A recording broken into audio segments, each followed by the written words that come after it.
Hey travelers, JC Asteria here, and one of the things that I am most known for is my building. And today I have probably my most requested video, and it's how to do some of the things that I do in No Man's Sky to make things like what's behind me. I'm going to show a couple different techniques that have been passed down to me from a bunch of really well-known builders, and hopefully you learned something new in this video that you might have never thought about or even seen before. So stay tuned. We're going to go over some basics and then get into some advanced techniques. So the first thing I want to go over is your build perspective. A lot of people I watch, they'll end up building in third-person view, but what happens is you can't really line up your cursor when you're trying to make slight adjustments and things like that. So my first recommendation, and just trust me on this, once you get used to it, it'll be the only way you build, is build in first person. And as a side note, while you have the build menu up, you can push in your analog stick. I'm not sure what the actual controls are on PC, but if you push in the left analog stick on PS4 and Xbox, it'll send you into this hover camera. So this is probably one of my favorite, greatest additions to Beyond. Before you had to make scaffolding and all kinds of stuff to place pieces, but now this is probably the only way I build, is in this build camera. So definitely recommend getting used to building in first person and using the build camera. You'll thank me later. Alright, let's get on to step 2. So the second thing I want to go over is just the terrain edits in general. Now, no matter what you do, if you build a nice cool cave system, whatever, if you place a floor piece into the terrain, it'll end up changing the terrain. A lot of people used to use this to kind of level it out. However, it's going to grow back and it will all have been in vain. So what I recommend doing is find like a high point, right? If I know that I want to build a building right here, I want my floor pieces to be higher than the edge of the terrain. That way I can make it look like a foundation and make it actually, you know, have some 3D elements. So what I do is I put up a couple low walls to build up the height of the floor, and then I place my floor pieces down. Now this is one of the things that is shown in Zane's masterclass tutorial that I do have a link for in the description, and it's probably one of the most helpful things I could tell you if you're just starting to build in No Man's Sky. And then you can just place a couple of these arches, walls, whatever, and they'll cut into the terrain without actually editing it. And what it's going to do is it's going to give it a bit of a 3D feel, like an actual foundation. Just like with those standard pieces, the cuboid pieces also have a type of foundational piece. So if you were to put down a couple cuboid rooms, if you go into your specialist and foundations, you can use these little cuboid foundations that'll go into the terrain, or you can use what's literally called a foundation, and those will place. So just FYI, highly recommend before you start building, think of the highest point that you want your floor and create some depth using foundations or walls. And I'm sure most of you already know, if you're on my channel, about glitch building in general, but for everyone else, I'm going to briefly go over adjacency glitching. Basically what that means is, let's say, for example, I have an item, and I'm going to pull out a light for this example, such as this light.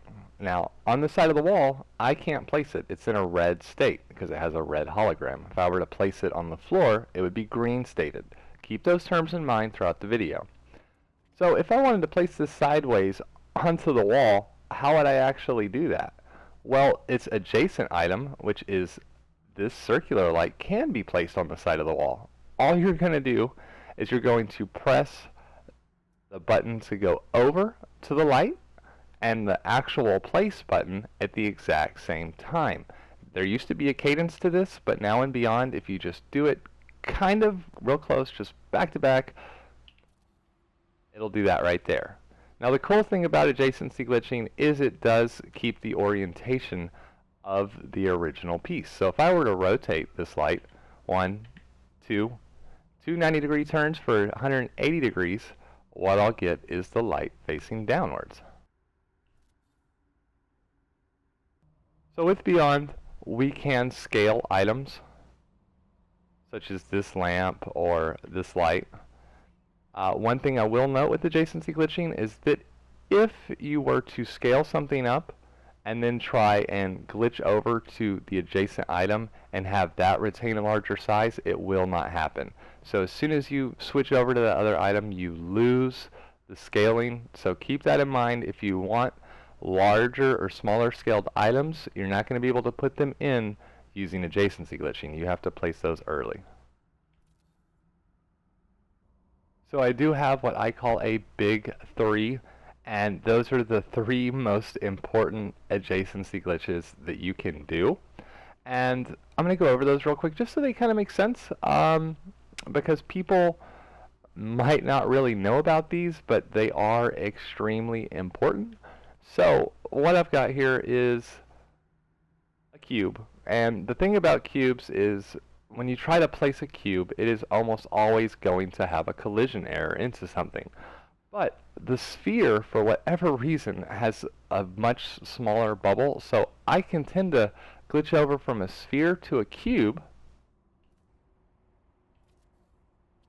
and I can use that cube to phase into other items. Now on this build over here, I've done that repeatedly, and it adds a little bit of a foundational look, but you can see I have cubes glitched into these decorations, and it adds a little bit of layering. Now the other thing I want to talk about is frontage to floor. This is huge for kind of making sure you can put things through your floor. So let's say, for example, I am going to delete this. Let's say I've got something going on over here, right? And I want to place my floor through this cube. What you want to do is go into your structures, and beside the main floor panel you will see a metal frontage. What it will do is it will place a floor directly below it so you can extend out your floor a half floor. So now we have a floor cutting through another piece. The third of the big three glitch building techniques that's huge is going to be the paver to cylinder or paver to pipe. Now the thing I want you to know is that if you have Quicksilver items unlocked, you won't be able to do paver to pipe, which will limit you in just a few situations, but for most everything, paver to cylinder will work. So let me explain what that actually means. People use paver to cylinder to turn things upside down precisely. Now I know you can use the rotational tool to do this, but what we do is, let's say we have a floor, right? And what I'll do is I'll use concrete floor because that's the one that's most visible to tell the difference, because the underneath side is quite different than the top. So let's imagine that I want to flip this upside down. Well, you're going to pull out a paver, and the paver will snap to the center of the floor piece, and you want to glitch over to your cylinder or your pipe. Now what you want to do, put a pipe below it or a cylinder, up to you. And I'm going to delete this because I just had it up as a reference. And now go up a pipe and up a pipe, and you're going to make what No Man's Sky Kibbles calls a pipe sandwich. Now when you place this pipe, if you place it kind of attached to this side, you'll see it flips. But if you go towards the other pipe, it's going to give it a different snap point. Basically what that is doing is it's changing the orientation of the pipe, aka upside down, right side up. So if you have it upside down and then you do the paver to the pipe, or the pipe to the paver, now you have a paver that is orientated upside down. So what does that mean? Well, you can attach more pavers to this if you want, but what we're going to do is now attach a floor onto the edge of this paver, and it will be orientated upside down. So let's use that concrete floor, pull that out, and you want to orientate yourself away from it, so on the opposite side of the paver. and go ahead and give it a placement. Now you can delete this if you want. And if I go to place another piece right side up, now you can see that this is flipped perfectly upside down, and it's right on the edge. Like there's no gray area. It's perfectly centered and it snaps. One of the greatest things that I use this for is rotating triangular pieces and stairways upside down. So if I wanted to place one of these, now I can do it upside down so that the orientation of it slants inward. The other form of glitch building in No Man's Sky is wire glitching. Now this is a technique that was discovered by No Man's Sky Kibbles on day one of Beyond's release. Like, we were in the same lobby with Action Pants Gaming, ER Burrows, and he found this and it changed the way we build. This replaced what used to be called the Tier 2 glitch. So let's say I wanted to place this light on the side of this wall. Well, unlike the last light, both of the adjacent items are also red stated. So how am I going to get this on here? You're going to use what's called the wire glitch. So take the item that you want to place and put it in a green state, and then what you want to do is pull up the wire, delete, and recolor menu by holding in L2 on PS4. I'm not sure, again, what the controls are on PC. And you go over to the wire. Now I'm holding L2, and what you can do is put it onto the side of the wall, and what you want to do is make sort of a toggle with the L2 and R2. So you're going to quickly release off of L2, and then immediately after press R2 to place this on the side of a wall.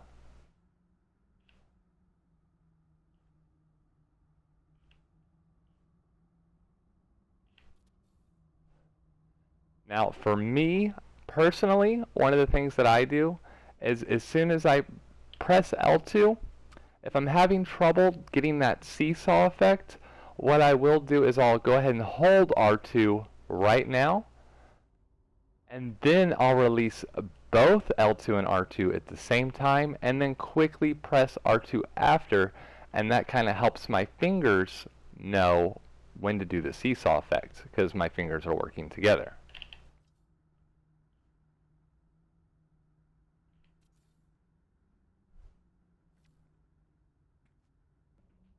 One of the things I will note is that when you do the wire glitch, you'll see there is a gap in between whatever you've placed it on, and this is because of this bubble right here.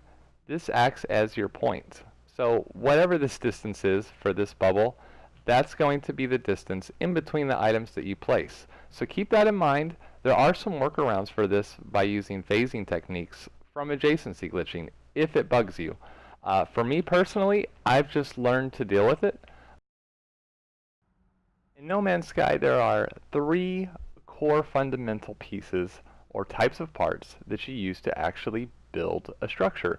Now, a lot of these are completely different sizes, and one of the biggest things that people have a hard time developing in their learning curve is how to interact with those pieces and make them mesh together.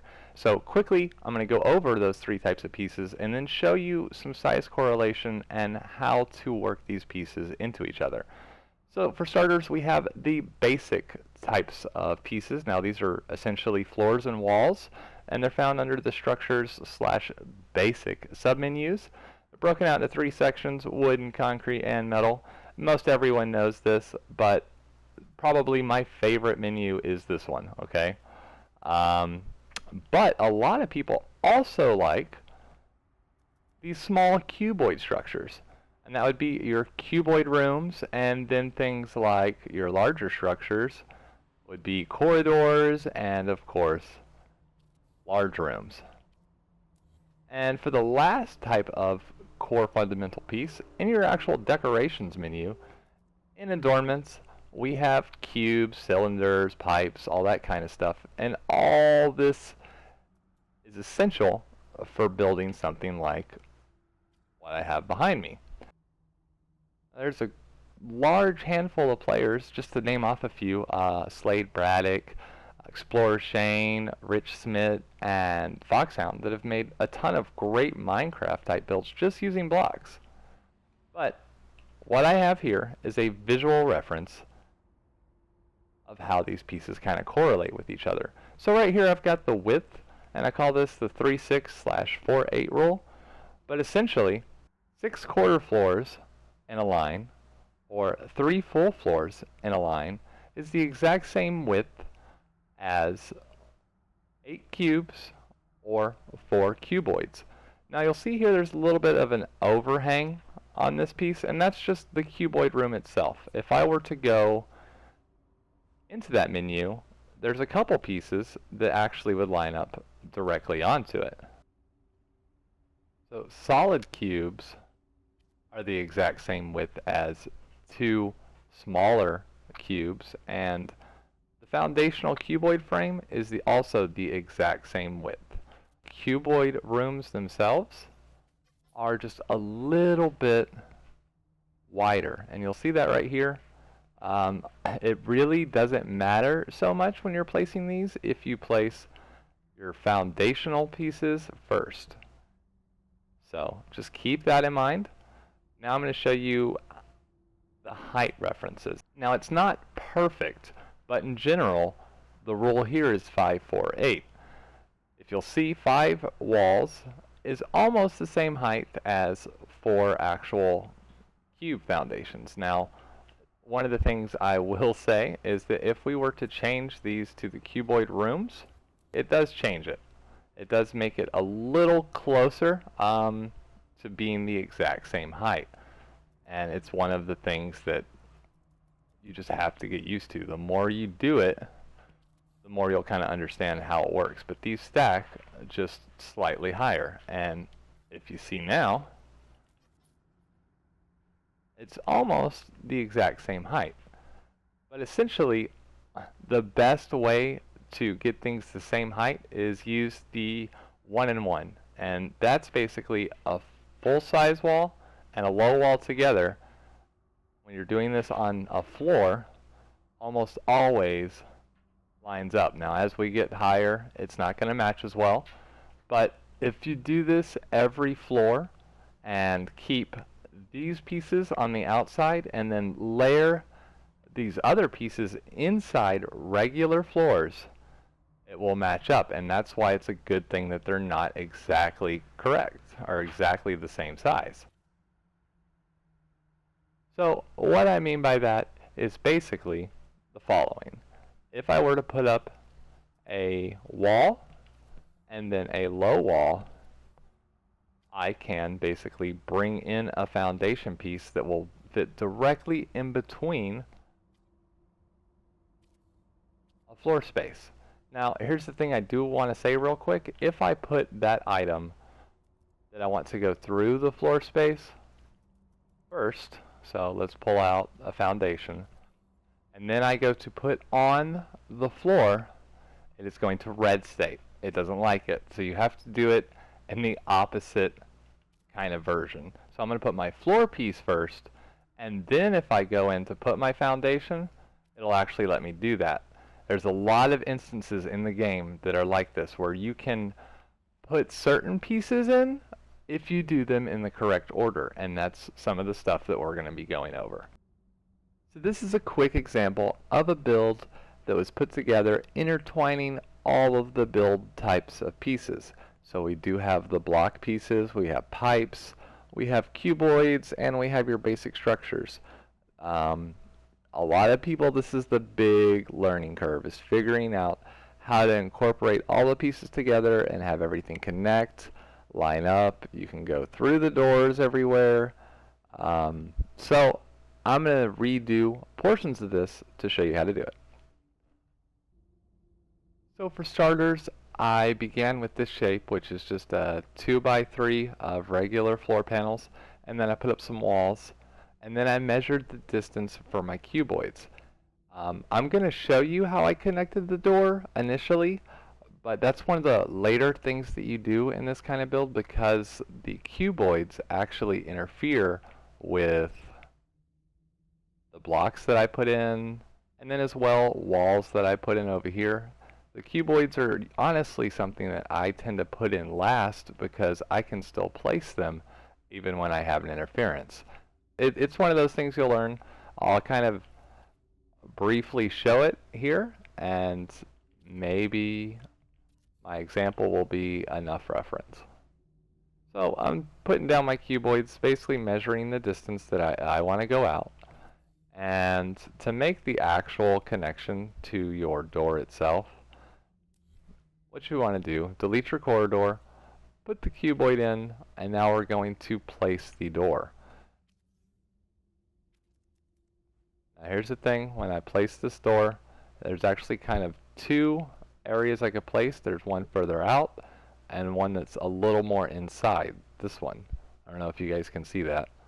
One that's a little more further out and one that's inside. That inside one's basically snapping to the inside of the cuboid room rather than the wall. And it's going to force it on the back of the wall. Now what you want to do, throw up a hollow door just to get inside of your cuboids, and you'll do that exact same thing. See how there's one here, one in the back. You want to make sure you get the right one. And now you can actually go through.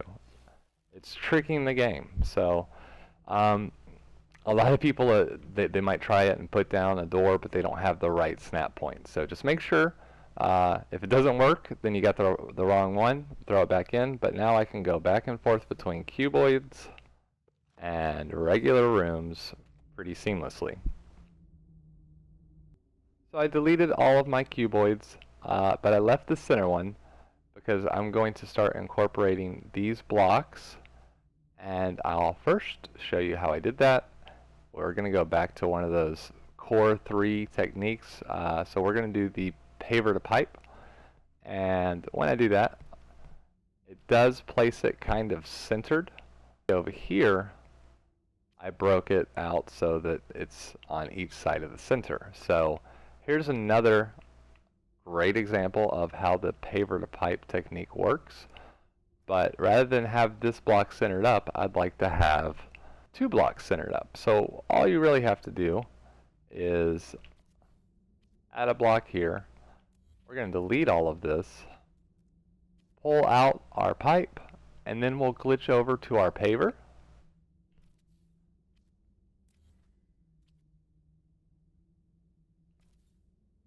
And then we'll have a paver that we can attach another paver to and then glitch over to the pipe. And now we can have 2 blocks centered up instead of 1. And then I went through and I just put all of this underneath, and you just extend those out as far as you want. You'll notice if I try and go underneath the floor, I do have this red state. So you would be using the sphere, the cube, to get those underneath. But what I will mention real quick is I put these other kind of wall pieces underneath. So in order to bring this in a little smoother and not have to go through this whole process of glitching from the sphere to the cube again, first I put some low walls down to measure my distance. 2 low walls is about the same height. It's not identical, but it's about the same height as the cubes. And then I put in some wall pieces.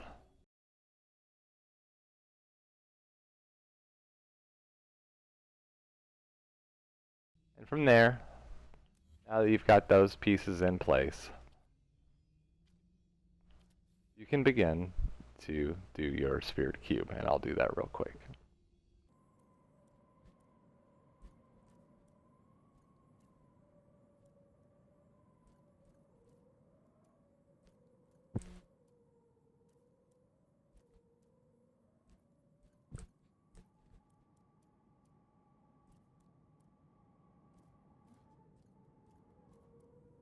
So now that I've got those all the way around up to the wall where I wanted it to stop at, I'm going to begin working on this roof, because again, I want to do the cuboids last. So we're going to make it too high, because remember these blocks two of them equal about one cuboid room, and then I'm going to bring in these little slanted pieces.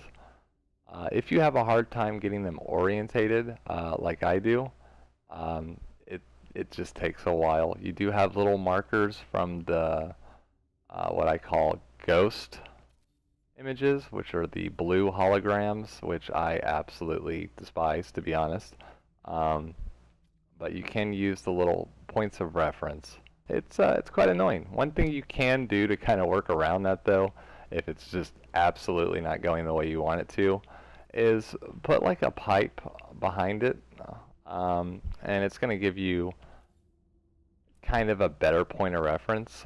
I don't know what it is for me, but if I have something to work off of behind it, it goes in smooth every time. Alright, so after you've got a little roof put together, I want to make a quick side note here. You'll see how this kind of centers up. Same thing to fill in this gap. I'm going to do that pipe to paver method. Just do that right here on the edges and you will fill in the gap.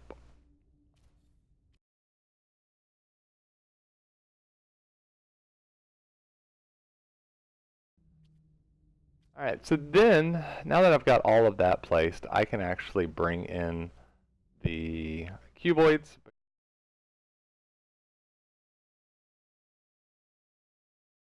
After I've placed all of them, I'm going to go ahead and just add some foundational elements like I had mentioned in the beginning of the video.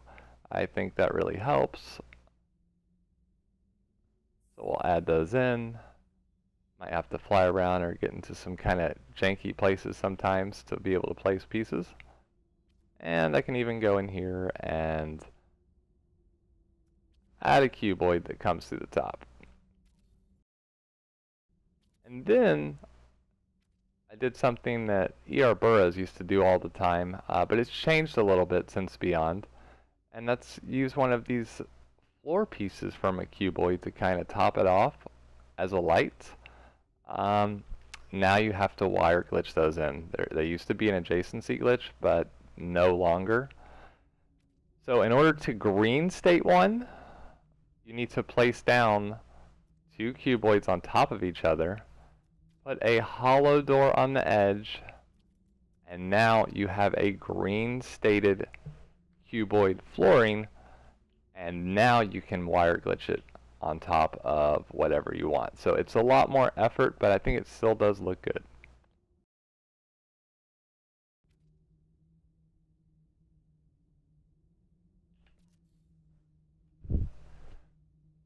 Now for the rest of this up here, it's, you know, just basically putting pieces together, nothing crazy, nothing that I need to explain.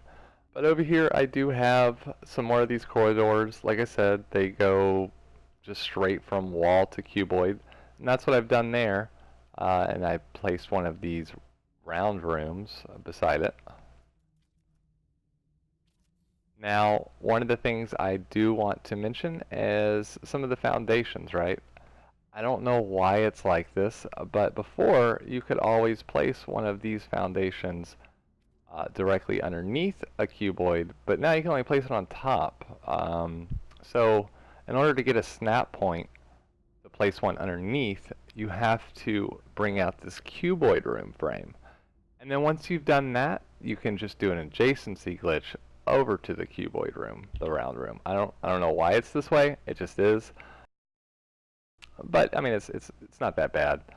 And another type of piece that I like to use a lot is this foundation. Use it for my satellite dishes that some of you might be familiar with. Now, the only other kind of crazy thing I have going on this area is another trick that I spotted from Burroughs. This is a flat walkway. Now, in order to do that, what you need to do is go into a very specific hollow door. You want to go to the one that's under the large submenu and not the small, because if you go into the small submenu, there's no ramp adjacent to it. So go into your large one and glitch over to the ramp, and you'll make this as long as you need to make it. I'm going to assume it's about 3, and then I'm going to put up a hollow door that's still places right behind it, and you can walk directly in between one of these ramps into your room pretty seamlessly. And the last little thing that I did that I think would be cool to show you guys is how I made these right here, these little pipes and center walkways. It's actually really simple to do. The first thing I did was actually place the pipes. Now you can get very particular and do the paver to pipe glitch and get it in an exact place you want, but just for the purpose of this, I'm just going to take it kind of to the edge and just place it down.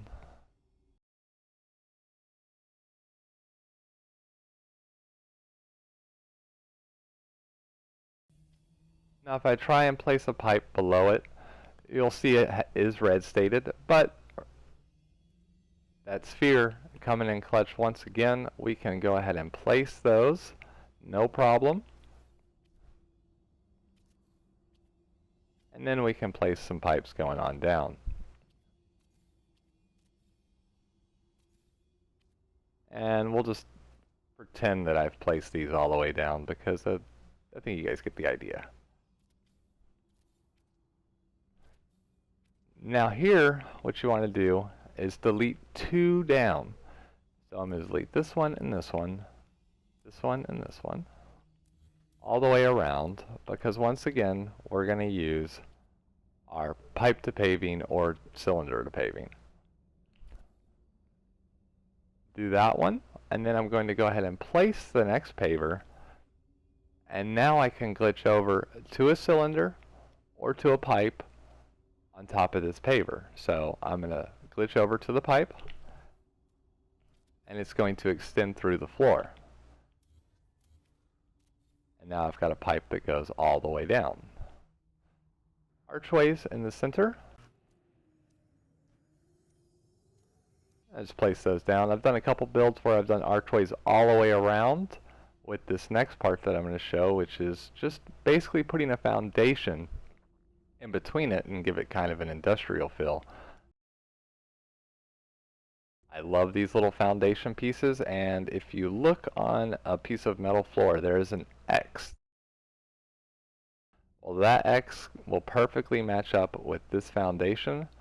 So you just free place it, kind of line up your lines, and once you've done that, you can actually place a foundation directly underneath and keep going all the way down. And you can delete that top one. If you have a couple of these though, and you want to get them all centered, you'll see as soon as I get closer to this one, it tries to snap to the one underneath it. All you got to do to get rid of that problem is just delete one that's close, the one that it's trying to snap to, and then you can go ahead and place one back on top, bring it down, and you can re-add the one that you had to delete. Now on the edge of all these, I do have a cube, kind of making it look like it's more structurally supported. And that's pretty self-explanatory. Once again, we're going to use the sphere to the cube.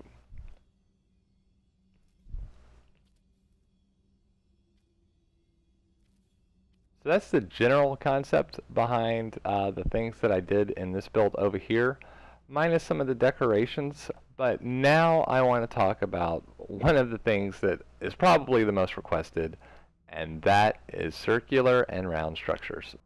So there's two methods to make large circular type builds, like the one I have in the background over there. The first one is probably my preferred method, but the other one does have some different applications that it's better for. So this first one is from No Man's Sky Kibbles, and it's the hexagon method. You can use this to make 6-sided, 12-sided, 24, and up to 48 different sides, and after that it's pretty much unpractical to have anything that large. But what you want to do is pull out a piece of metal floor, and it's important that it's metal because it has this X and this cross as identifiers that you can use whenever you're placing pieces. We're going to pull out a pipe, and make sure you're in the build camera where you can kind of fly around, and line yourself up on this first cross and kind of zoom in and keep yourself as centered as possible. Hover your cursor directly over that center square and then pull up your pipe. Now what you want to do is use the scale and rotate submenu. So on PS4, I'm going to press and hold L1 and R1, and then I'm going to use my directional pad to rotate the pipe. Now if you'll notice, there are notches on both ends of the pipe. You can use these as markings. So pull out the pipe, begin to rotate, and line up first set of notches with the actual cross on the floor panel. Place your pipe. Now because I'm kind of close to the pipe itself, I'm going to extend this out a little bit just to make sure I don't get stuck not being able to place pieces later. And once I've gone high enough, I'm going to place a cube. Now we're going to repeat that process. Keep in mind I'm not flying around anywhere, I'm just changing my view perspective, but I'm not actually changing the orientation of where I'm hovering. And then I'm going to rotate to the next notch. Now there are 3 different notches on the bottom of this pipe. They are all 120 degrees apart, and that is why we use them as an identifier, because they end up making perfect circles. And we'll continue. Put down a cube directly below your first cube, and you'll see it's kind of oriented a different way. Delete your previous pipes, and then line up your cursor one last time. And you want to use the mark that you have not previously used as an identifier. Same thing. Build pipes up, and then we're just going to place cube. Now you can accidentally place it on the bottom of the cube above it, so make sure you kind of have your cursor down a little bit so that it snaps to the pipe and not the cube. That way you get 3 different angles. Now what you want to do, this is the basic method, is just take some pipe and extend it out from the top row.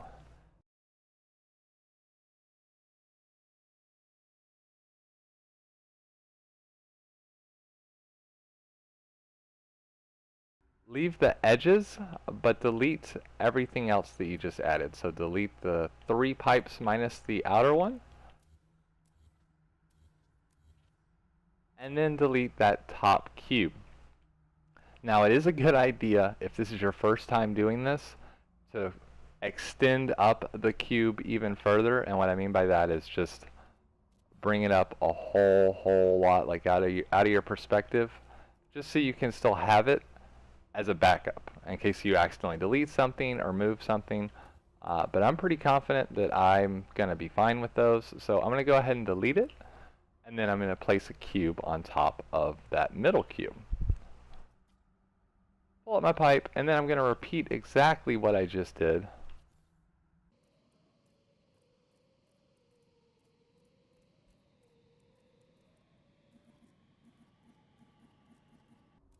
And once you have your outer points, you can go ahead and delete that secondary square.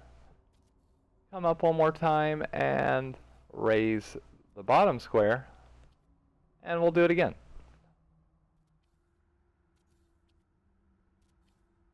And then delete everything except the outer edges. As you can see, now we have a 12-sided type shape. If you wanted to increase or decrease the amount of sides, obviously if you wanted to go to 6, you would just delete every other pipe. And if you wanted to go up to 24, you would do the exact same thing we just did another time, but instead of standing or orienting yourself squared up in the center, you would come to the corner and repeat the process there. And what that'll do is it'll leave a pipe in every other spot. But for the purpose of this, I'm just going to show the 12 sides. So what do we do now that we have these pipes? What we used to do before Beyond is pull up a piece of pipe and do the pipe to pay there method, where we would basically glitch over and then add a floor panel in underneath or above and do that all the way around. However, the issue with Beyond is you would have to get out a certain point to where the floor pieces could not actually overlap, because right now there is a collision issue and it makes that impossible to do, because if I try and place this piece, grab my floor panel, it doesn't allow me. Now if you wanted to use this method and extend it out a little bit further and have a gap in between your floor pieces, you definitely could do that. But to get around it, we're going to use the wire glitch. So I'm going to green state a piece of floor and perform the wire glitch mentioned earlier in the video. And I'm going to do that all the way around. What I'm going to try and do is line my cursor up directly onto that center dot on the pipe every time I do this.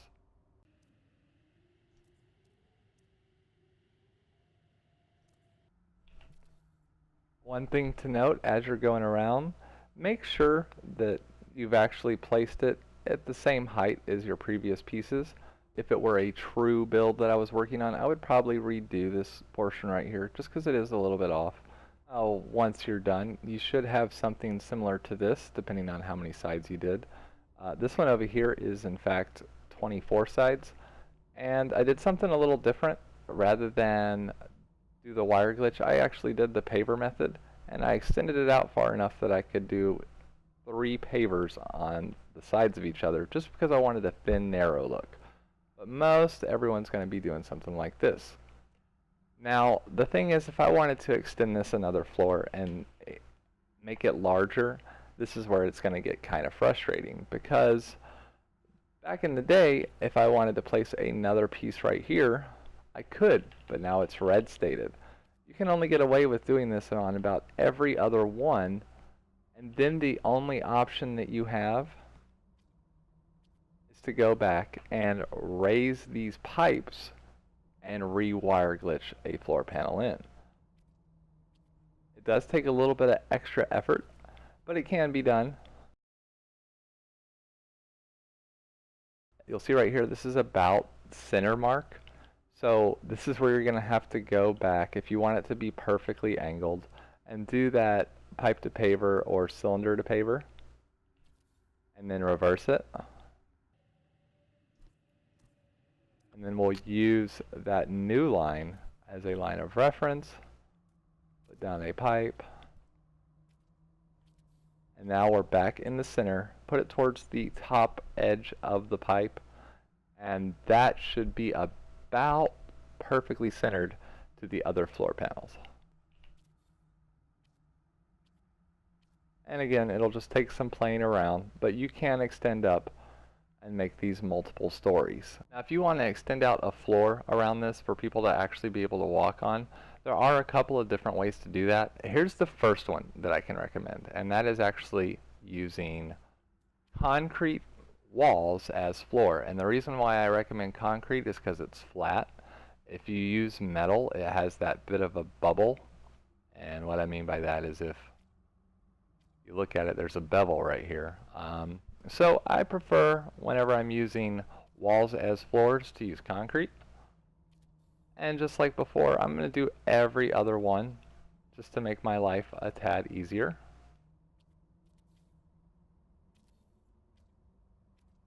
Now essentially what you're going to be doing to fill in the gap is to do a wire glitch with the wall.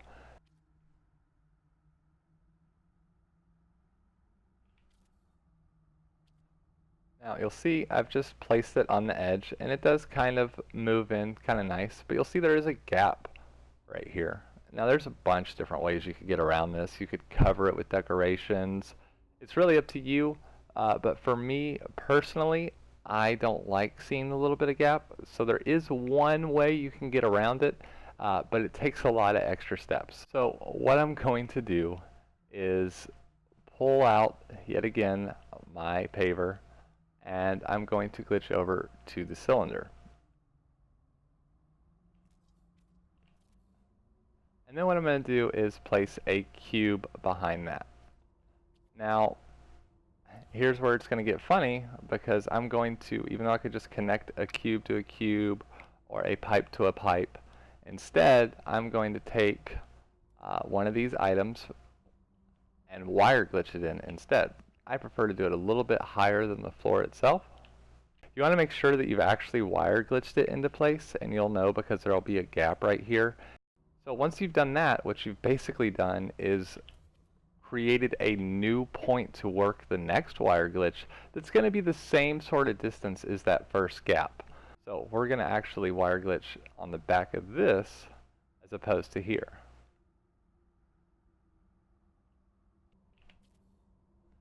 And now we're at the same sort of location as if we were just placing every other one. It does make it a little more streamlined, but it is more of a pain to do. But I do recommend it. A little bit of extra steps can go a long way. Now, extending it in further, you could repeat these same sort of steps, basically wire glitching a wall onto the wall repeatedly until you come in closer. But what I'm going to do now is go over the other method for making circular structures. The second method I have is actually a method that was taught to me by Ballistic Cola. It's a little less precise, but it's probably also one of the more preferred ways for most people to do circles. And you don't need to fine rotate anything. It's actually how I was able to do the transmission station build before Beyond actually had the fine rotate feature. So I'm going to set up a 3x3 grid, put up a low wall, and place a piece of floor in the center. And then I'm just going to place a sphere down.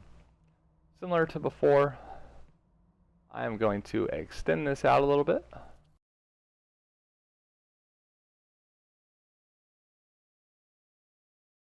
We'll do that all the way around.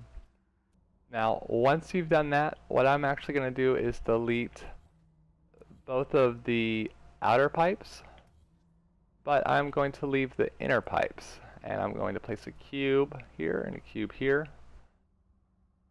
and a cube here and a cube here. And you're probably wondering, JC, what the heck are you doing? This is actually creating a point of reference for me and a place for my body to stand. The reason why I'm using a pipe instead of a cube is so I can see down this line of sight. Here we go. It'll make sense in about 2 seconds. And then I'm going to delete all of this. Now, I want to get in between these, and I want to make sure I'm kind of perfectly centered. I can look at the pipes, put your cursor in the center dot, and pull out a flag. With the flag in place, you can kind of move it slowly, but you can tell when you're actually in the center of that square on the metal floor. And you want to look past the flag and make sure you have an equal distance between the pipes. And once you do, you can place a sphere down. Now we're going to delete all of this. Just like we did previously, we're going to do 3 out with 1 cube on the end. Now for here, I'm going to do something a little bit different.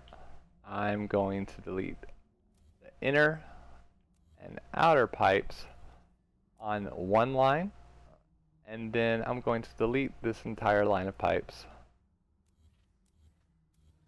But now I'm going to place a pipe here and place a pipe here, place a pipe here, and place a pipe here. Delete my center sphere, place up a flag, and visually reference the pipes in the background and make sure we're centered up. Get it as good as you can, and then put down a sphere. By now it's probably starting to click how this method works. Like I said, it's not as precise, but it is kind of quicker, and you can get larger circles with this. I think Ballistic ended up getting like 256 sides at one point, which might be a little unpractical, but for people that want to do 64, you could definitely do 64 with this method. So it's really up to you what your preference is, and that's why I'm showing both. Alright, once I've got those down, I'm going to basically do the same thing, but now I need to place a line here So I'm going to delete all of these pipes. And this time we're going to reference this line. And I can bring it in a little bit closer. You could do this with the previous one as well. You can make your field of view very, very narrow, and it'll actually make it more accurate, right? Like if I have less room to move side to side, I can guarantee that I'm going to line this up a little bit more. So if you do bring in cubes, you can do that. I can look at my center, and we're going to do this one last time. And keep in mind, you could literally do this indefinitely. That's one of the benefits of this, is you can just keep going.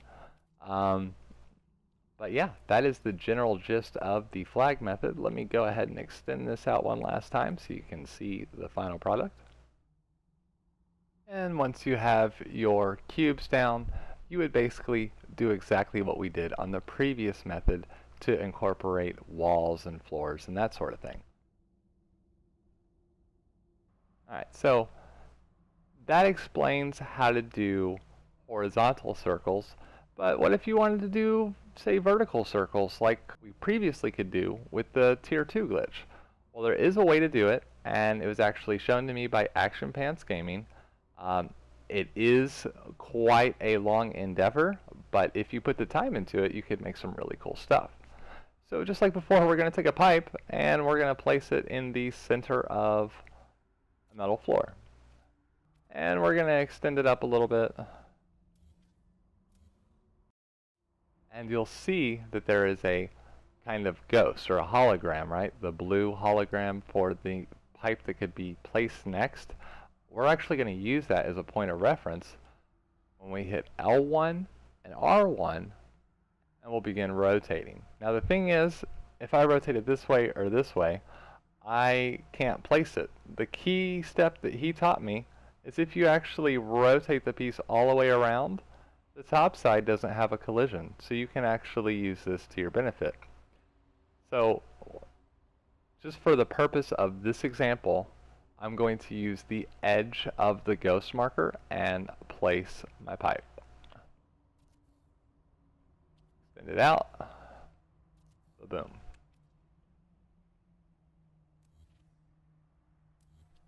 We'll go back to the center again. And this time we're going to use the edge of the other side of our little ghost marker. Rotate this all the way around, line up our edges.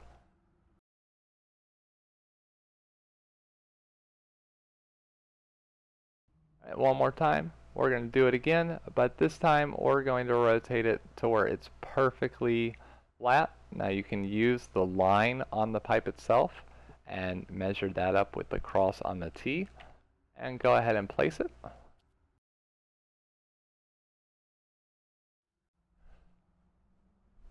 Now if you wanted to, you could even do this again and extend out the pipes, rotate them some more, and get in between the sets of pipes. But for the purpose of this video, I'm just showing the technique. I think this is pretty easy to follow so far. Now what I'm going to do is remove my floor, and I am going to extend my pipe all the way around. That way I have a bit of a circular structure.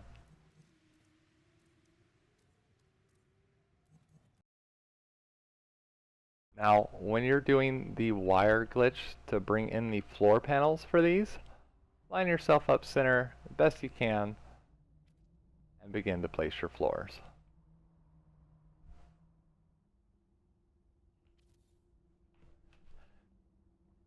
Now, once you've made your way all the way around, you'll have somewhat of a circle. Now, obviously, if I were to extend this out and repeat the process, putting pipes in between those, we would definitely have more of a circular shape. This is an octagon, but for the purpose of explanation, I think this does a good job. Now, you'll see there's a lot of overlap, though.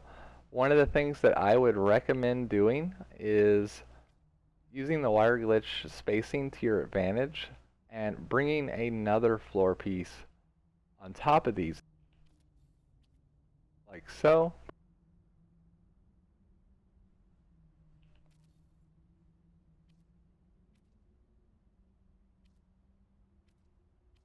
You'll see there the gap is a little less drastic, or the overlap, and if I wanted to, I could even do it again. It really just depends on how precise you want to get some of this stuff to look, but that's the general concept for that one, and it works at any angle. It just takes some time to place your pipes, but you can freely rotate to your heart's desire, and as he suggested, use the blue holographics, I think he calls them ghosts, as reference points.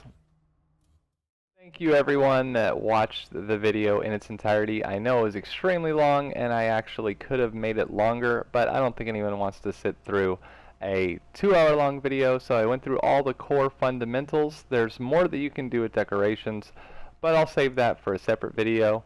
As always, like and sub to the channel if you learned something new. If you didn't, hopefully you can use this video as a reference to send to your friends when they ask questions. If you have any specific things that weren't covered that you want to know, feel free to hit me up in the comments section. As always, thank you guys. See you soon. Later.